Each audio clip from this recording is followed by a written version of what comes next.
Hey guys, this is Abby from webbusinesslabs.com here. I'm recording on my iMac today, and it feels a little bit weird. I'm used to having a camera in front of me and just looking at that, whereas now I'm kind of finding I'm looking at the screen. But anyways, we'll get over that. So today we're going to talk about how you can start charging more for your services. This came up from something I was talking to a client about a couple of days ago. We hit a little bit of brick wall on a one-to-one session. I knew the value and the quality of the service that they were providing to their clients, and I thought they really should be charging 2 or 3 times more than what they were charging. And they're a web designer, and they just flat out refused. They said that, these days someone can outsource to an Asian country for a fraction of the cost no one's going to be willing to pay. And, to an extent, he's right. But for the most part, I'm actually going to say he's wrong. And what it really comes down to is the difference between selling features and selling benefits. And just to give you an example, for selling features, say you've got Aaron and Bob, so A and B. They're both web designers.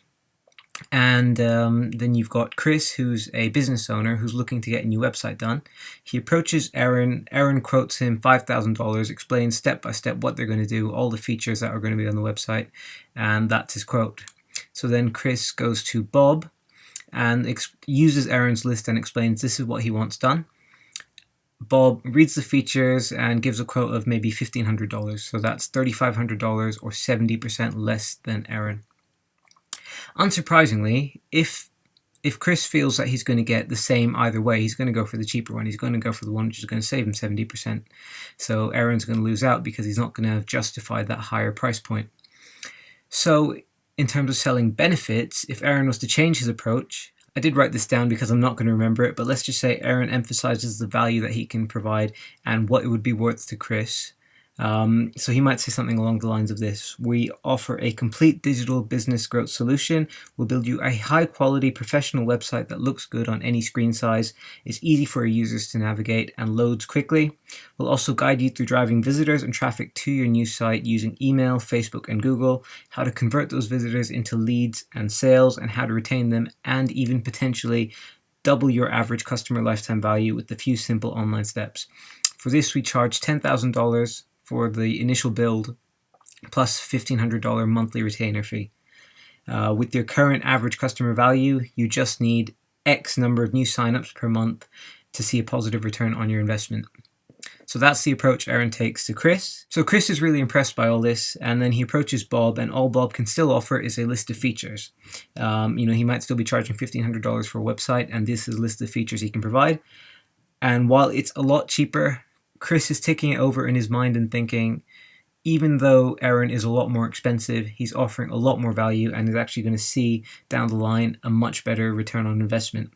A $1,500 website without any thought to traffic or sales is literally throwing $1,500 down the drain. So Chris, unsurprisingly, decides to go with Aaron because he sees the value, he sees the expertise, he sees the knowledge, and that is why Aaron's actually able to not only charge twice his initial upfront fee, but also add on quite a chunky monthly retainer. Now that, of course, is an ideal or best case scenario, and you have to take into account your own target market, their budget, and their needs first. And genuinely, some will not have the budget or money or resources for a high value system, even if it would actually benefit them more in the long run. But on the flip side, it can actually work for any kind of business type.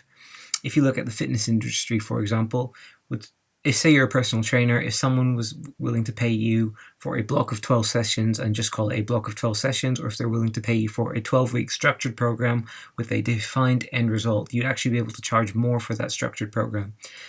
Say you're an accountant, you can either just prepare someone's tax return, or you can prepare someone's tax return, do an audit of their expenses, find any possible tax savings, find any possible cost savings, and actually show them a real monetary value return on your services.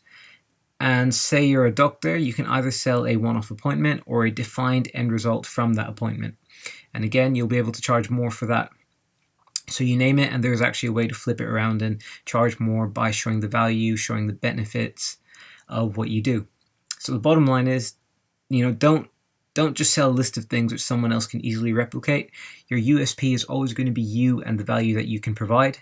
So just, make sure you get that across in your marketing. All right, thanks very much. I'll look forward to speaking to you again soon.